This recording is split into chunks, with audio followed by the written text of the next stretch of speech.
గజం కేవలం 23,000 రూపాయలతో 165 గజాల భూమి కేవలం 38 లక్షలు మాత్రమే.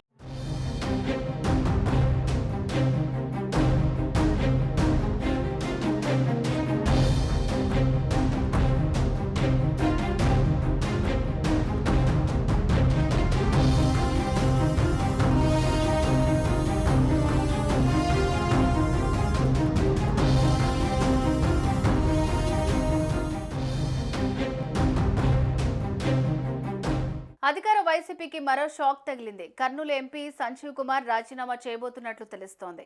ఆయన తెలుగుదేశం పార్టీలో చేరే అవకాశం కనిపిస్తోంది. గత ఎన్నికల్లో సంజీవ్ కర్నూలు నుంచి కోట్ల సూర్యప్రకాష్ రెడ్డిపై విజయం సాధించారు. ఈసారి టికెట్ల కసరత్తులో సీఎం జగన్ అసలు ఆయన పేరును పరిగణలోకి తీసుకోవటం లేదు.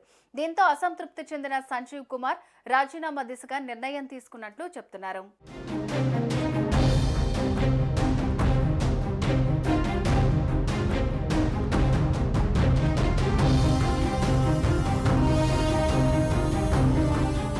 ఆలూరు నుంచి అసెంబ్లీ టికెట్ నిరాకరిస్తున్న మంత్రి గుమ్మనూరు జయరాంను కర్నూలు పార్లమెంట్ నుంచి పోటీ చేయాలని సీఎం జగన్ సూచించారు. ఈ నేపథ్యంలో బీసీ సామాజిక వర్గానికి చెందిన సంజీవ్ కుమార్ ఇటీవల టీడీపీ నేతలతో టచ్లోకి వెళ్లారు. కర్నూలులో ప్రముఖ డాక్టర్ సంజీవ్ కుమార్ గుర్తింపు పొందారు. ఎంపీగా గెలిచిన తర్వాత పార్టీలో సరైన ప్రాధాన్యత లేకపోవడం, ఢిల్లీలో ఒకరిద్దరు ఎంపీలు మినహా మిగిలిన వారంతా సొంతగా పనిచేసే అవకాశాలు లేకపోవడంపై ఆయన అసంతృప్తితో ఉన్నట్లు ప్రచారం జరుగుతోంది.